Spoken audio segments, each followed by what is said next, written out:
Welcome to another Monday Market Update with Kristen Mason Coreas. Today is Monday, March 31st, the last Monday in March. Where has the time gone? I can't believe it. We're almost in April. Taxes are due. If you haven't done them already, including myself, make sure you get your taxes done and turned in on time. And otherwise, welcome me back from vacation. I wasn't here last week. Thanks for giving me some grace and giving me some time off to enjoy a little bit of family time. And here we are to talk about what's happening. Nothing drastic has changed in the week that I was away. Interest rates have come down a touch. You can see that we are below our year average, right? So the 52-week average is 6.74, so we're at 6.65. That's generally good news for buyers. And I would anticipate, we have basically anticipated that this is where we're going to live, between 6 and 7. Now, as the economy struggles, if and when the economy struggles, we might see this number come down because usually the government wants to try to help make things more affordable for consumers. And so we might see this number go down.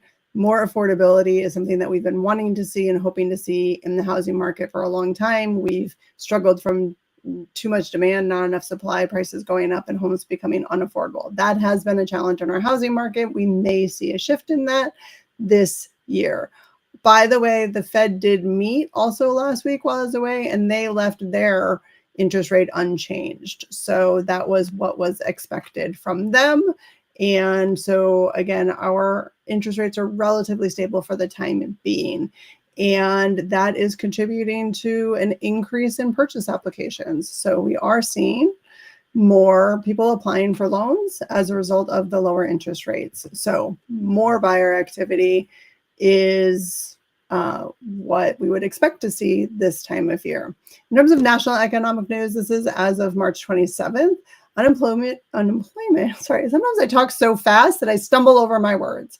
Unemployment applications are held steady, which is a bit surprising to me because we are seeing the layoffs in the federal government. I think we're going to see that coming in future times, in future reports, because it just hasn't, I don't think it's hit the unemployment applications yet.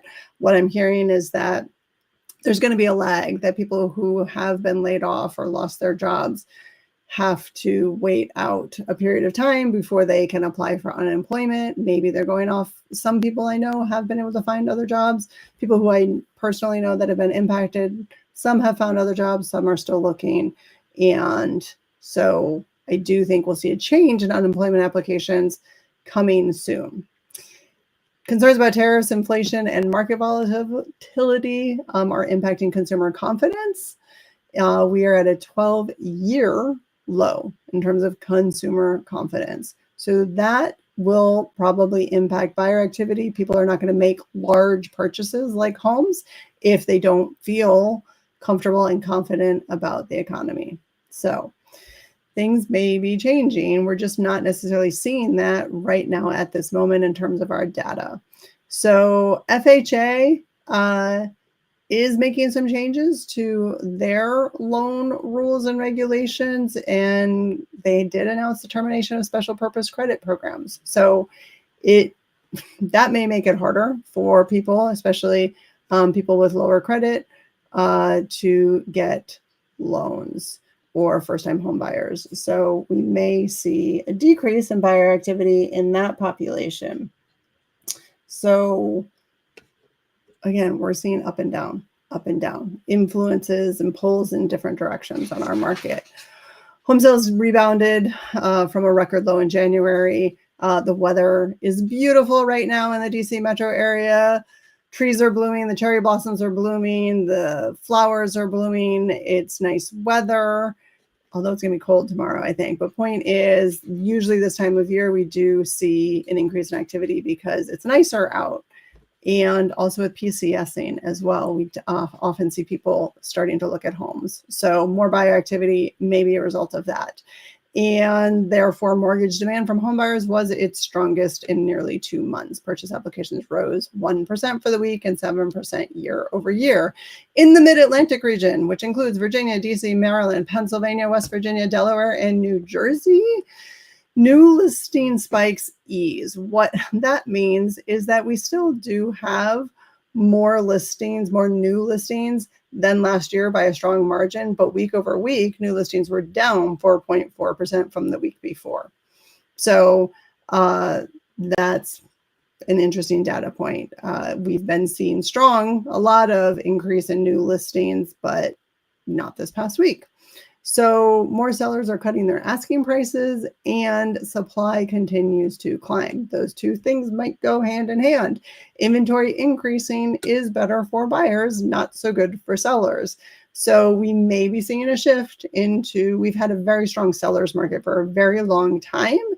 And these things show us that perhaps we are shifting a bit away from such a strong seller's market, and buyers may have a little more breathing room, a little more power in the upcoming market.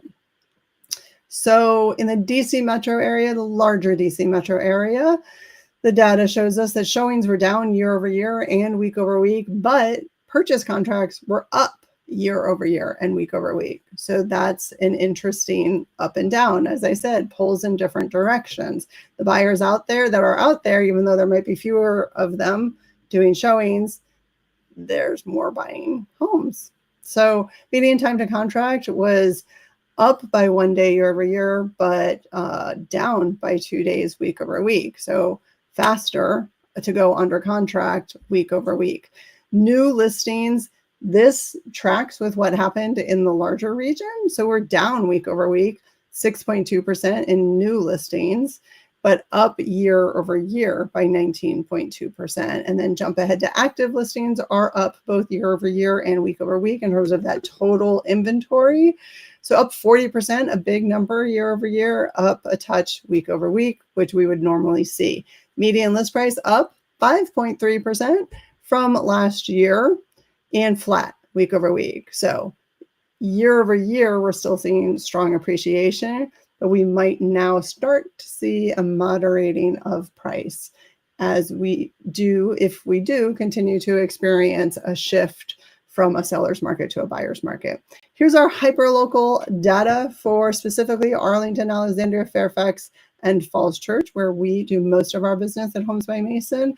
And this is the data we run manually, and it's the most current. So as of last Monday until yesterday, the data shows us that new listings are down actually for 2 weeks. Since I wasn't here last week, I'm looking at what happened the week before. So 3 weeks ago, we were at 548. Last week, we came down to 527 and down to 500. So week over week, less new listings. That's tracking with what happened in the larger area and the region. And that is down 5.12% from the week before. And year over year, however, we're up by 80% in terms of listings, new listings. So that's a big number. Inventory increasing. And then under contracts, so when I look back again 3 weeks, so we went up the last week, and then we went down in terms of contracts. So up and down, that's what I'm seeing a lot of. And so that was down 7.4% from the week before.